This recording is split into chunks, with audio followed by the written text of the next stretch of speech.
reserve of sanity. She looked over at Bigfoot, as she'd taken to thinking of the bearded guy with the ponytail. Did he feel as old and irrelevant as she did? He was sketching, seemingly oblivious to the noise around him. The conversation stilled, and she felt someone looking at her. She white-knuckled her pencil. If she had a full-blown panic attack now, she'd never come back. She stared at her portfolio and breathed in and out the way she'd been taught. "Hi," a girl said.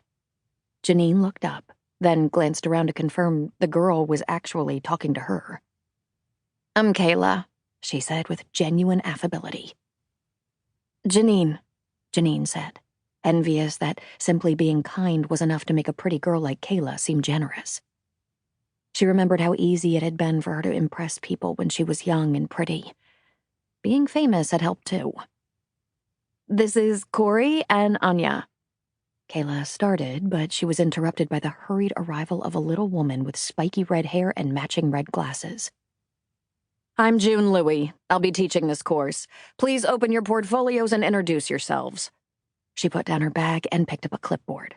"And tell us a little about why you're here," she said, looking at Bigfoot. "I'm Mike Hemingway," he said. "No relation. I work as a production editor at First Second, and I've always been into graphic novels. I love to draw. I want to publish a graphic novel before I croak." There was courteous laughter as Mike pulled out a few sheets from his portfolio. It was no surprise that he was into graphic novels, Janine thought. She could picture his collection of action figures tidily lined up on a bookshelf. What was surprising was that his drawings were mind-blowingly good. There was a collective sound of appreciation from the class. "My problem is keeping the characters looking consistent from different angles," he continued. "That's what's been holding me up." "That's a common problem, and certainly one we will address here," Ms. Louie said with a brisk smile. "Thanks very much, Mike. Next." "I'm Janine. Last name, please," Ms. Louie said, looking at her clipboard. Janine hesitated briefly. "Kessler." "I knew you looked familiar," the boy who'd come in with Kayla said, slamming both palms on the table.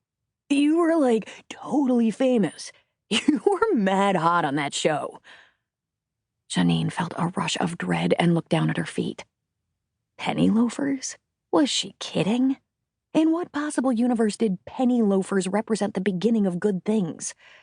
They were meant to be ironic, of course, as if a 41-year-old woman taking an extension class should be expressing irony through her footwear.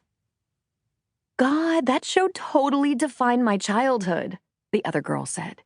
She was staring at Janine like she wanted to lick her. What was it about fame that made people want to touch it, even after it had expired? "Jenny Bailey," the boy said. Then he made a whooping sound and pointed at Janine. His head was shaved and covered in tattoos. "I'm sitting next to Jenny frickin' Bailey from Family Happens. The crap we had growing up was so not as good as the old stuff on TV land." His friends nodded in silent agreement as Janine considered the words old stuff. "My brother was way into you," he continued. "He had a poster of you on his closet door. You look different, but it's so you. He's gonna freak." He examined her from head to toe. "You're 100 times smaller in person than you looked on TV." The room was lit with the glow of glamour. People aged. Fame never did. "Class," Ms. Louie called. "Whatever happened to you?" he asked, a faint look of distaste and curiosity on his face. "Why'd you cut your hair so short?" Janine started.